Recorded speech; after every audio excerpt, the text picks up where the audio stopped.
found your passion yet? Well, if you haven't, stay tuned.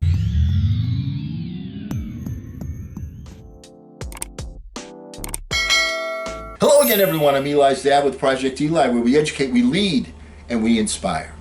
And we are in the midst of a series inspired by a gentleman named Dean Graziosi, 20 questions to help you find your passion. We've already asked 10 of those questions. We're going to ask the remaining 10 in the videos upcoming. So I want to continue with that to help you find your passion, because if you can align your passion with your work, my goodness, that is what life is all about, isn't it? So let's get right to it. Once again, huge shout out, Dean Graziosi. Question number 11. Who do you most want to help? What group of people do you feel you're called to serve? Who do you feel like you need to help because their obstacles hurt your heart? Who can you help along their path? It's important to get specific and narrow with this question. Don't just say young people. Which young people? Where? Young people going through what? Be specific. The more specific you are, the closer you will be to finding your true passion. Boy, can I answer this question real easily.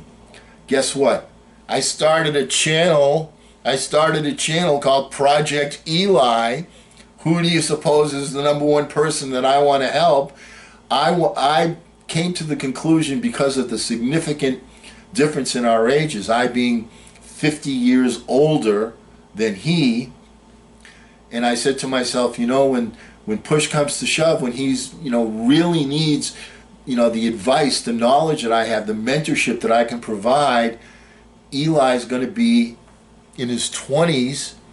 I may not be so lucid, or to be, as my friends would say, less lucid than I am now.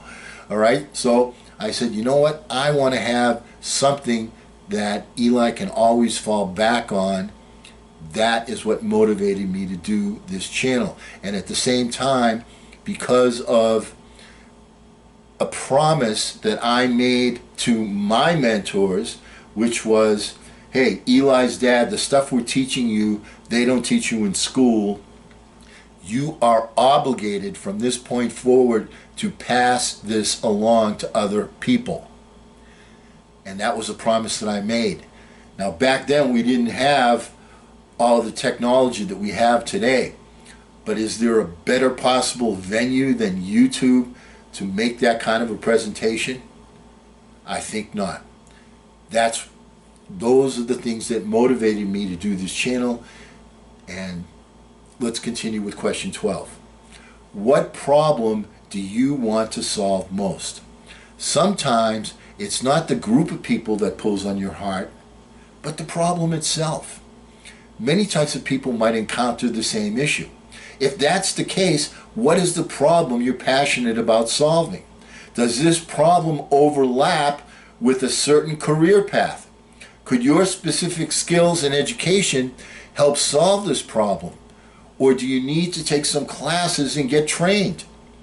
Don't be afraid to step out of your comfort zone. If there's a problem you want to solve, but you're not qualified to solve it, you can always receive training. And that is so true today. I mean, there's so much access to information. It's unbelievable how much information is there, and it's at your fingertips. I worked at a library, and libraries are virtually obsolete now, because what can't you do from your living room on your computer that you have to go to the library for? Not a whole lot of stuff, okay? So, technology has changed. You can't be afraid to step out of your comfort zone. And, what problem is it that I want to solve?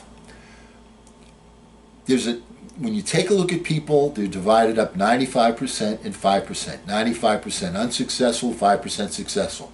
The people in the 95% group do the same things, think the same way, end up with the same results. The people in the 5% group think the same way, do the same things, end up with the same result, except their thinking is much different. They embrace the universal laws. They embrace the things that it takes to be a success. They don't become a victim of society. They're not the people that are walking around with their phones in front of their face all the time. And I'm not saying that, this generation is unique that way, because every generation has something that they do, because the numbers 95% and 5% have been a constant for a zillion years. They don't teach you this stuff in school. My number one focus is to get this information out there to people, especially to my son, so he can be the success that he desires and he deserves. Question 13. What can you not give up on? This is deeply related to the problem we want to solve most.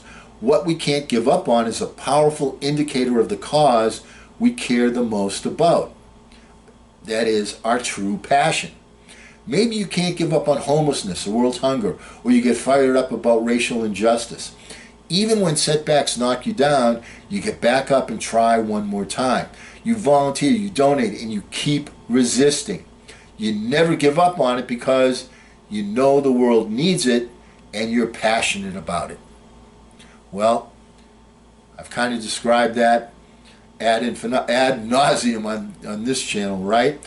Passionate about teaching the things that they don't teach you in school. I'm actually passionate about trying to get them to make adjustments in our educational system so that they will teach these essential skills in school. Does that make sense? And of course, there's no way I can give up on this. Why?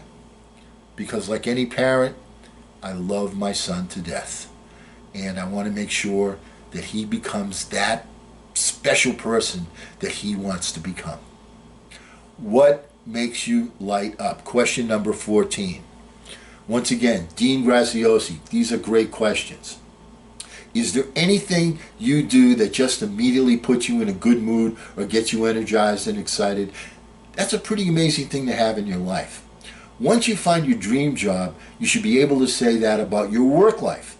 But since you haven't found the perfect job yet, look to your hobbies. Is there a hobby you have that makes you light up?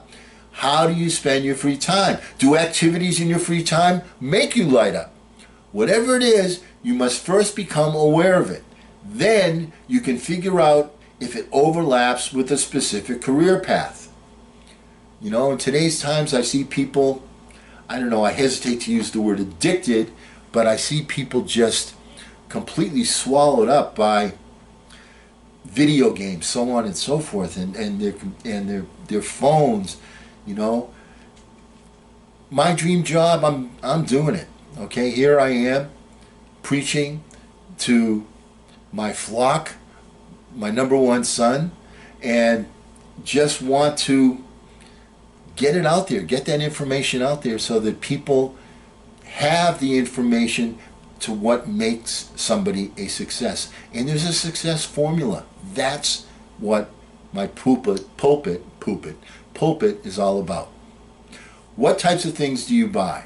If you're constantly purchasing items related to a certain subject or topic, you're obviously incredibly interested in that thing.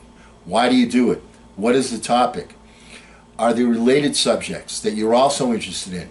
What is it about this topic that draws your attention? Do you use the items or just collect them? All of these questions will help you get one step closer to finding what you're passionate about.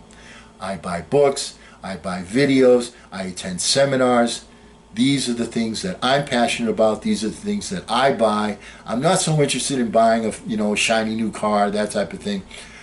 These are the things that I'm passionate about, and these are the things that I look for and see. And new book by Anthony Robbins, new book by Simon Sinek. I'm there, I'm buying it, I'm reading it, I'm using it. Those are the things that I buy. And once again, we're going to continue with our final 5 questions next time we get together. Big shout out to Dean Graziosi, but always remember, hey, don't ration the passion, fashion the passion, and you'll find your passion. I'm Eli's dad.